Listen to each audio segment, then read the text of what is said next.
ከሀገር ወጣችሁ ለምትሰሩ እህት ወንድሞቻችን ለእናንተ ትልቅ ክብር አለን። የስንቱን ቤት ያቀናችሁት የስንቱን ዩቲዩበር ህይወት የቀየራችሁት እናንተ ናችሁ። በአንድ ክሊክ እናውቀዋለን፣ ብንናገር እናልቃለን ብለን 100% መስማማበት ሀሳብ ነው። ለምን ካላችሁኝ አንድ ሴት አረብ ሀገር ሄዳ እየሰራች ቤተሰቦቿን የምታኖረው ራሷ እንደ ሻማ ቀልጣ ለሌሎች ብርሃን እየሰጠች ነው ያለች። አይደለም ለእናት ለአባት ለወንድም ለእህት ይቅርና ለኔ ለዩቲዩበሩ ጥቅማችሁ ብዙ ነው። የእናንተ የማዳም ቅመሞች ይሄንን 100% ተስማማሉ። ለምን እናንተ ስለምታዩ ነው እኛ ገንዘብ እየሰራን ያለ ነው። እናንተ ላይክ ስለምታረጉ ነው እኛ እያደገን ያለ ነው። እናንተ ሼር ስለምታረጉ ነው። ምንም አሁን ሼር እንድታረጉልኝ ላይክ እንድታረጉልኝ አይደለም።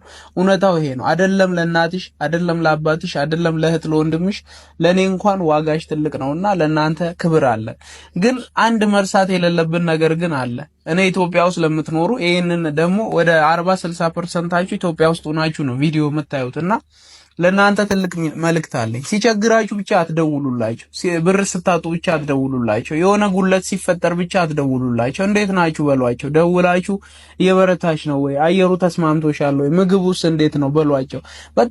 በጣም በቅርበት እኔ የማውቃቸው ልጆች ታመው እየተሰቃዩ በጣም ትልልቅ በሽታ ይዟቸው ማለት ሆስፒታል እየተመላለሱ ጤና ተቋማት እየተመላለሱ እዛ አረብ ሀገር ሆነው ማለት ነው። አረብ ሀገር ሆነው የሚታመም አይመስለው ህዝብ አለ እዚህኛ ሀገር ውስጥ እና ኢትዮጵያ ውስጥ የምትኖሩ ልጆች ሊታመሙ ይችላሉ። የጤና ችግር ሊገጥማቸው ይችላል። ሁሌ ቼክ አድርጓቸው፣ ጠይቋቸው። በጣም ነው ደግሞ የሚከፋቸው። በታመሙ ሰዓት እንዴት ነሽ ሚላት ስታጣ አረብ ሀገር ያለች ሴት በጣም ነው የሚከፋት። በጣም በቃ ማለት ከምላችሁ በላይ። ለምን እኔ በቅርበት ስቴጅ ያለችና የሆነ ሰዓት ታማ የገጠማትን ነገር ስለማቅ ነው እንደዚህ ምላችሁና በአረብ ሀገር የምትኖሩ እህት ወንድሞቼ ጠያቂ ስታጡ እንደሚከፋችሁ እናውቃለንና ኢትዮጵያ ውስጥ የምትኖሩ ውጭ ሀገር ዘመድ ያላችሁ ወይም አረብ ሀገራት ላይ እህት ወንድም ያላችሁ ሰዎች ቼክ አድርጓቸው። ለገንዘብ ለችግር ብቻ አትደውሉ።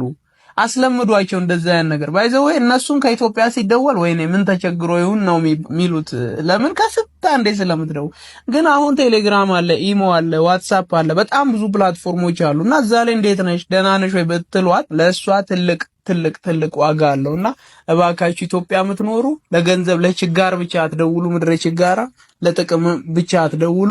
ለጥየቃም ደውሉ። እንዴት ነሽ ለማለትም ደውሉ ለማለት ነው የዛሬ መልእክቴ ነው። አረብ ሀገር የምትኖሩ ራሳችሁ እንደ ሻማ ቀልጣችሁ ለሌሎች ብርሃን የምትሰጡ ለተቸገሩ ሁሌም ከፊት የምትቆሙ የተዘጉ አብያተ ክርስቲያናትን የምታስከፍቱ የደከሙ መስጊዶችን የምትረዱ ለተቸገሩ ለተራቡ ሁሌም ገንዘብ በማዋጣት ከፊት የምትቆሙ የአረብ ሀገር ጀግና እህቶቻችን ግን በርቱልን። ኢትዮጵያ ስትመጡ እንደ እብድ ትቆጠራላችሁ እናውቃለን።